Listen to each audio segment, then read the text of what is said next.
Hello everybody, I hope you're having a wonderful day. Today I'm going to be talking about the treasure spawn for the monster that came out for the event, Spirit Queen Titania.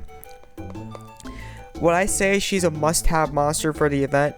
No, she's not a must-have monster for the event. With the stuff she's working with, she's by far she's definitely a useful monster for the event. She no doubt about it, she's a useful monster for the event.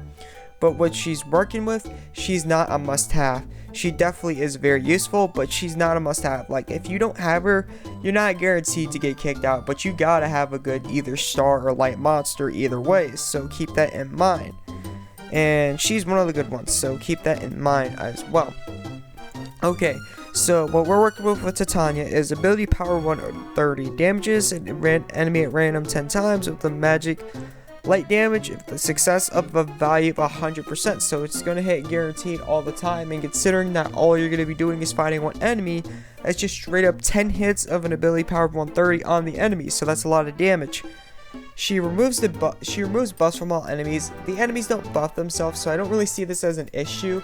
It would be better if she had like remove status alignments every 10 seconds for something seconds, because regardless of what I'm going to be talking about, she doesn't remove status alignments for all allies. So in Loki, as far as I've seen, we've already been to Loki.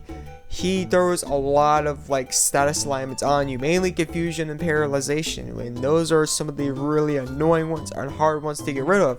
So it would be nice if she had status alignments instead of remove buffs from all enemies, because that doesn't really affect us. As for the buff she has, she also increases fire, water, wind, light, dark time, star elemental attacks, pretty much everything by 4 for 90 seconds. This is very good, so this way you can increase your damage even more besides your regular attack. And then she reduces the attack and magic attack damage taken by 40% for 60 seconds for all allies. This right here is very good because Loki, he loves to, not just Loki, but all the monsters in this event, they attack frequently, they attack constantly, they keep on attacking. Like, their action speed would be like 6 of a regular monster. Like, you know the little action speed buff and they have the timer and they have 6 or whatever? That's pretty much how much these monsters attack. They attack constantly. Like, they might attack like 3 seconds after their attack already hit, or 4 or 5 or somewhere near there. But I've already experienced it myself, and let me tell you, they attack a lot. So having this is very good, because this is something that could constantly reduce the damage of the attacks and pretty much save us. It can be very clutch. She also fills the UC gauge of all allies, excluding yourself, by 20.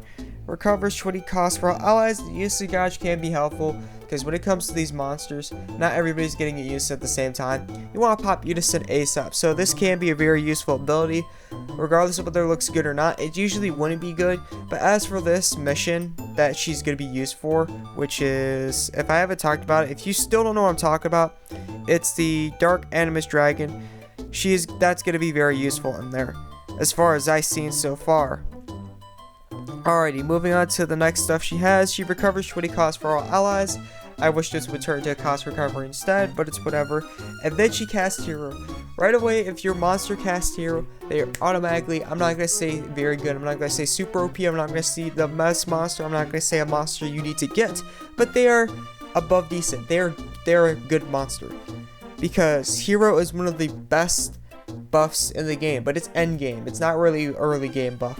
Nullifies buffs, debuffs status alignments, boosts stats by twice the amount, and nullifies UC gauge reduction.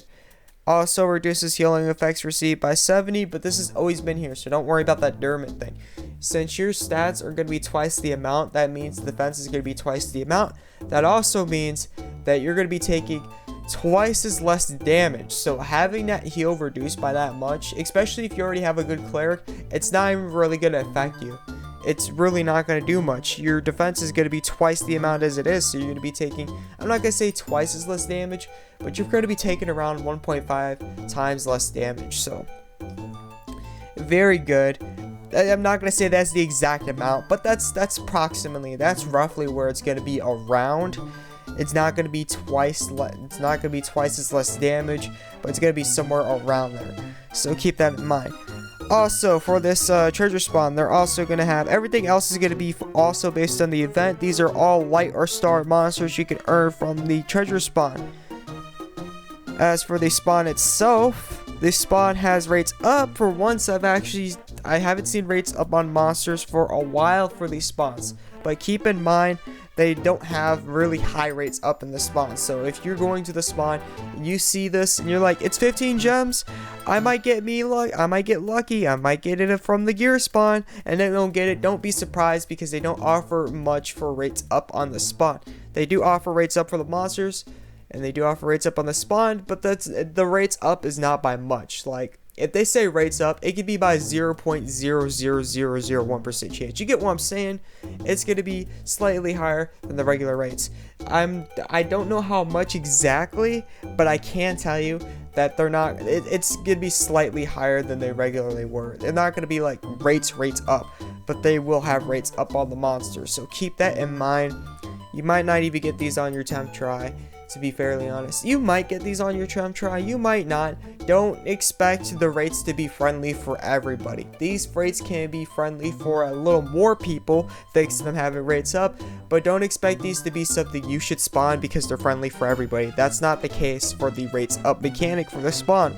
They still want to grab money, and they're still going to take it by any means necessary. So if they need to trick you by throwing rates up but making them slightly higher, they will. I mean, it's a treasure spawn, let's be honest here. Divine Grace, I'd understand if they had rates up on the monsters, but it's a treasure spawn. Okay, so besides getting 52 to 100 per each spawn, you're gonna get a total of 1,300 medals. It's not exactly bad for what they have. What they have in the medals is they have stuff right here. This is good gear score, good quick gear score for you to grab, and it doesn't have a bad ability. It goes up to XXL for physical damage down or magical damage down, depending on which one you're grabbing. Reflection would be a better skill to have, since it does the same thing as the damage down, plus reflects the damage back at the attacker.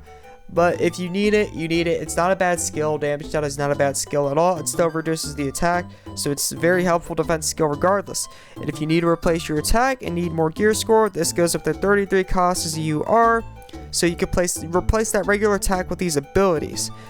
And then this stuff right here has Seal of Attack. Seal of Attack is very good for recovering cost and dealing a little bit of extra damage, so that's very good. The Fatal Testament stacks only one of itself. You can see it proc twice, but it only stacks one of itself. Fatal Testament is one of the best best damage increase skills in the game, but it has like the lowest proc rate, so keep that in mind. As for the other stuff, I'm not really going to talk about it because it's common stuff. And for the scrolls, I think they're tripping on Urea. I mean, you could go get the monster ticket. You could spawn her. I mean, not spawn it. You could spawn it and have an extremely high chance of getting her. Like, when they do, like, monster spawns or they do exclusive spawns with monsters, besides, like, these step-up spawns, even with these step-up spawns, they offer, like, the highest rates for the lowest cost stuff. So, you could go do that. And they probably will have Urea in it. Let's check if they even have the monster ticket out right now. Speaking of so. Do they have a monster ticket out? Do they have a monster ticket out? Let's see right here. Oh, snap. Okay, they offer something a little different than usual. I wonder what ticket this is. Holy snap. I was not expecting this. Oh, this is ticket pack C. Let's see what they offer in here. Oh, they don't offer the monster. Okay, so never mind on that. They don't offer it, but usually they'll offer like a ticket or something that has Urea and then a couple 33s and maybe 34 cost. And you know where I'm getting at. They have the highest cost for the lowest stuff, so you're probably going to get Urea or whatever 31 cost there is. So I think they're really on drugs when they decide to make the scroll 6k for Urea. I don't see the point. Same for Romeo. Romeo should be like maybe 5k. Maybe 6k around where Urea is, because Romeo can be earned through a step-up spawn. Romeo can be earned through a monster spawn. Romeo can be earned. Romeo's a lot more common, so it's not really worth 8,000. Sure, maybe 8,000 for like, I'm not even gonna say 8,000.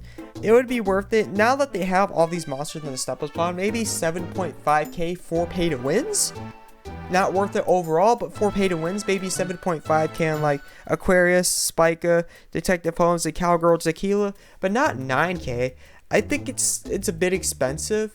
There was a treasure spawn out before, had double the amount of medals this one has, so I think in exchange, to make it fair, they should half the amount of these scrolls. Besides maybe Titania, because I mean they're always gonna have 10k for these things.